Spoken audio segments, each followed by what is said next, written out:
ব্যবসা নিয়ে তো সব সময় কথা বলি। ব্যবসায় সফল হওয়ার দুইটা ওয়ে, শর্ট ওয়ে আমি আজকে শেয়ার করব। ব্যবসা সফল হওয়ার একটা ওয়ে, দুইটা ওয়ে আলোচনা করব। একটা হলো গড ওয়ে আর একটা হলো হিউম্যান ওয়ে। হিউম্যান ওয়েটা যদি আমি আগে বলি, হিউম্যান ওয়ে এখনকার যুগে আপনি দেখবেন যারা সারা ওয়ার্ল্ডে বা আমাদের বাংলাদেশেও কিছু তথাকথিত আপনার মোটিভেটর আছে, তারা হিউম্যান ওয়েতে সবসময় কথা বলে। আগে অর্জন করো, তারপর বিশ্বাস করো, চেঞ্জ করো, তারপর বিশ্বাস করো।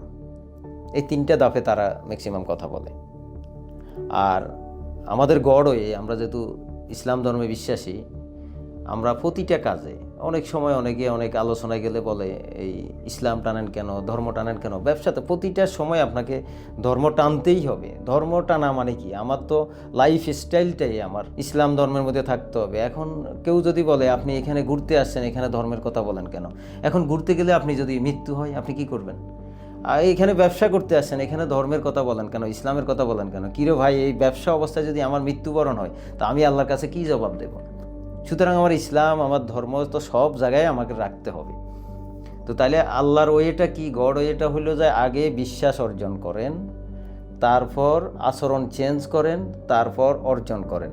যেমন আমি যদি আমার তো দাঁড়ি ছোট বা বুঝাই যদি আমি সহজে, ধরুন আমরা আগে ঈমান আনলাম, বিশ্বাসটা করলাম আগে, তারপর আমরা আচরণ চেঞ্জ করলাম, দাড়ি টুপি ঈমান আনার পরে আমাদের বাহ্যিক দিক চেঞ্জ হলো, ভিতরে ঈমানটা দৃঢ় হলে তারপর আমাদের অর্জনটা হলো, মানে আখেরাতে, তারপর আমরা বা দুনিয়াতে আখেরাতে সফলতাটা পাবো। তাহলে ঠিক বিজনেসের ক্ষেত্রেও আমরা গড় এটা যদি অ্যাপ্লাই করি, আগে আমরা বিশ্বাসটা আনবো, আমি পারবই, আমি আমার ঋণ মুক্তি হইতে পারবো, আমি বড় একটা বিজনেস স্টার্ট করাতে পারবো। বাংলাদেশে কেন হচ্ছে না কেএফসির মতো একটা প্রতিষ্ঠান? বাংলাদেশে কেন হচ্ছে না বাটার মতো একটা প্রতিষ্ঠান? বাংলাদেশে কেন হচ্ছে না অ্যামাজন, আলিবাবা, দারাজ, এই টাইপের প্রতিষ্ঠান কেন হচ্ছে না?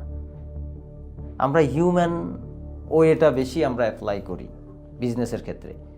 কিন্তু আমরা যদি গড় ওয়েটা অ্যাপ্লাই করি তাহলে সম্ভব, আরও বড় বড় ব্যবসা প্রতিষ্ঠান দাঁড় করানো সম্ভব।